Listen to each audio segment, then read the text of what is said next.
কি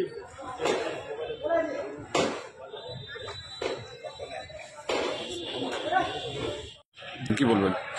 এটা সবাই জানে, এটা একটা হাস্যস্কর প্রশ্ন। হ্যাঁ, তৃণমূল মমতা ব্যানার্জি কিছুদিন আগেও রাজমেলা মাঠে এসেছিলেন, ওই গুটি কয়েক ছাত্র ছাড়া আর ওই প্রত্যেকটা ভিডিওকে টার্গেট দিয়েছিল, প্রত্যেকটা ভিডিওকে টার্গেট দিয়েছিল 1 থেকে 150 লোক আনার জন্য ব্লক থেকে সরকারি টাকা খরচ করে।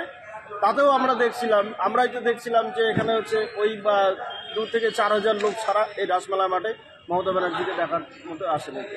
সেখানে আগামীকাল যে জনসমুদ্র তৈরি হচ্ছে রাসমেলা মাঠে, সেটা আগামীকালকে সাধারণ মানুষই জনগণই দেখতে পারবে যে আগামীকাল জনসমুদ্রে পরিণত হয়ে যাবে। প্রস্তুতি আমাদের তুঙ্গে। আপনারা দেখতেই পাচ্ছেন যে গতকাল থেকে শুরু করে গতকাল সারা রাত এবং আজকে সারাদিন এবং সারা রাত ধরে প্রস্তুতি চলবে। আগামীকাল আমাদের ভারতের যশস্বী প্রধানমন্ত্রী, বিশ্ব বরেণ্য নেতা যশস্বী প্রধানমন্ত্রী নরেন্দ্র মোদী, তিনি আমাদের কোচবিহারে ঠাকুর মদন মোহনের রাসমেলা ময়দান মাঠ এই পবিত্র প্রাঙ্গণে পদার্পণ করছেন আগামীকাল। এর জন্য তার জনসভাকে চূড়ান্ত প্রস্তুতি এখন চলছে, সবাই কাজ করছে। আপনারা দেখতেই পাচ্ছেন এখানে মঞ্চের কাজ থেকে শুরু করে সমস্ত মানুষ কাজ করছে।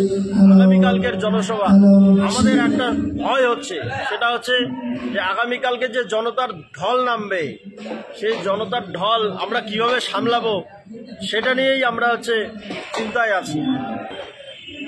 কমপক্ষে 1.5 থেকে 2 লক্ষ লোকের সমাগম আগামীকালকে এই জনসমাবেশে হতে চলছে এবং একটা ঐতিহাসিক জনসমাবেশে পরিণত হতে যাচ্ছে।